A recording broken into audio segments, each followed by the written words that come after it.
नमस्कार, आप देख रहे हैं आज तक। आपके साथ मैं हूं सईद अंसारी। चुनाव आज तक में सबसे पहले बात असम की। बस अब से कुछ ही देर पहले प्रधानमंत्री नरेंद्र मोदी जमकर गरजे और उन्होंने ये कहा कि हमने असम में जबरदस्त विकास किया है। कांग्रेस पर आरोप लगाते हुए उन्होंने कहा कि कांग्रेस का घोषणा पत्र महज घोषणा के लिए होता है, लेकिन असली काम बीजेपी करती है, जो कि हमने करके दिखाया। कांग्रेस जनता की आंखों में धूल झोंक सकती है। प्रधानमंत्री नरेंद्र मोदी ने कांग्रेस पर एक के बाद एक जबरदस्त आरोप लगाए। जमीनी सच्चाई से पूरी तरह से कट चुकी है कांग्रेस। घोषणा पत्र को छलावा बताया। उन्होंने कहा कि कांग्रेस जो है वो घोषणा पत्र में जो घोषणाएं करती है वो सिर्फ घोषणा के लिए करती है, उन बातों को कभी पूरा नहीं करती। नॉर्थ ईस्ट को विकास का मुख्य केंद्र हम बना रहे हैं और इस विकास के मुख्य केंद्र में कांग्रेस और लेफ्ट जो है वो रोड़ा भी बन रही है और साथ ही साथ बंगाल में ये साथ में हमारे खिलाफ सब लोग खड़े हो गए हैं। तो कांग्रेस लेफ्ट के खिलाफ केरल में लड़ रही है। ये भी बताया है कि एक जगह साथ में है, बंगाल में लेफ्ट के साथ कांग्रेस लड़ रही है तो केरल में अलग लड़ रही है। अस्थिर सोच वाली कांग्रेस असम का भविष्य क्या बनाएगी? कांग्रेस पर आरोप लगाते हुए प्रधानमंत्री नरेंद्र मोदी ने कहा कि कांग्रेस असम का भविष्य नहीं बना सकती, कांग्रेस असम में विकास नहीं कर सकती, कांग्रेस के जो घोषणा पत्र में वादे होते हैं उन वादों को पूरा नहीं कर सकती। और अगर नॉर्थ ईस्ट का विकास कोई कर रहा है, अगर असम का विकास किसी ने किया और लगातार असम को आगे विकास के रास्ते पर ले जा रही है तो वो बीजेपी। मुझे खुशी है कि एनडीए सरकार ने इस अन्याय को दूर किया। मैं आपका बहुत बहुत आभारी हूं। मेरे प्यारे भाइयों बहनों, कांग्रेस सरकारों और उनकी नीतियों ने असम को सामाजिक, सांस्कृतिक, भौगोलिक, राजनीतिक हर तरह से नुकसान पहुंचाया। साथियों, 2016 में जब मैं यहां आपके बीच आया था तो ये जानकर हैरान हो रह गया कि कांग्रेस की सरकारें बराक वैली के लिए डिविजनल कमिश्नर गुवाहाटी से चलाती रही। ये तो बस सबसे कुछ देर पहले असम में जमकर गरजे प्रधानमंत्री नरेंद्र मोदी और आज पीएम मोदी ने पुरुलिया में भी रैली की। दूसरी तरफ ममता बनर्जी ने पश्चिम में मिदनापुर में तीन रैलियों से अपनी हुंकार भरी। एक दूसरे पर आरोप प्रत्यारोप के अलावा जो बात विशेष थी वो ये कि प्रधानमंत्री नरेंद्र मोदी ने आज ममता बनर्जी के खेला होबे का अपने ही अंदाज में जवाब दिया। उन्होंने कहा कि अब विकास होबे।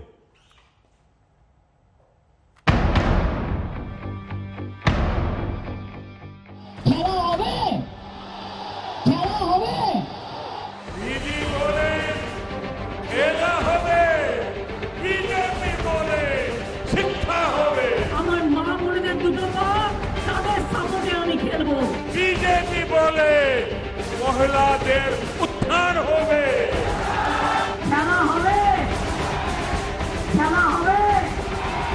बीजेपी बोले যুব শক্তির সম্পূর্ণ বিকাশ হবে।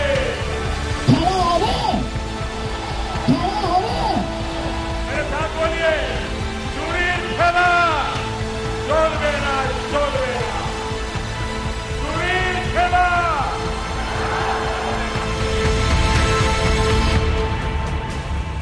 पुरुलिया में पीएम मोदी के तेवर वही थे, लेकिन हमलों को लेकर रणनीति बदल गई थी। पीएम मोदी ने ममता पर निजी हमला करने की बजाय उनकी नीतियों पर ही सवाल उठाया। वहीं मेदिनीपुर में रैली कर रही ममता बनर्जी ने बीजेपी पर पलटवार किया। भाजपा की केंद्र सरकार की नीति है डीबीटी। डीबीटी यानी डायरेक्ट बेनिफिट ट्रांसफर। पश्चिम बंगाल में डीजी सरकार की दुनीति है टीएमसी यानी ट्रांसफर माय कमीशन। हम डीबीटी वाले हैं जो डायरेक्ट बेनिफिट ट्रांसफर की बात करते हैं, वो टीएमसी ट्रांसफर माय कमीशन में ही डूबे हुए।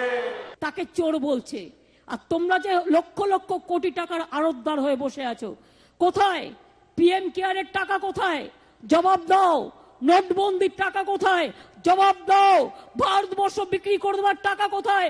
জবাব দাও। বিএসএনএল বিক্রি করার টাকা কোথায়? জবাব দাও। রেল বিক্রি করার টাকা কোথায়? জবাব দাও। কয়লা বিক্রি করার টাকা কোথায়? জবাব দাও। পাথর বিক্রি করার টাকা কোথায়? জবাব দাও।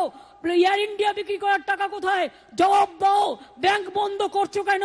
জবাব দাও। ইন্স্যুরেন্স কেন 75% प्राइवेटाइजेशन করছো? जवाब दाई। ममता पर निजी हमला करने की बजाय प्रधानमंत्री मोदी ने पुरुलिया के बुनियादी मुद्दों को उठाया, जिनमें सबसे बड़ी समस्या ये है कि लोगों के घर तक नल का पानी नहीं पहुंचता। वहीं खेती के लिए भी पानी की किल्लत है।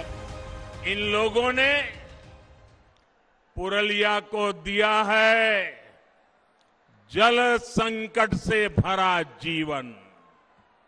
इन लोगों ने पुरुलिया को दिया है पलायन। इन लोगों ने पुरुलिया के गरीबों को दिया है भेदभाव भरा शासन।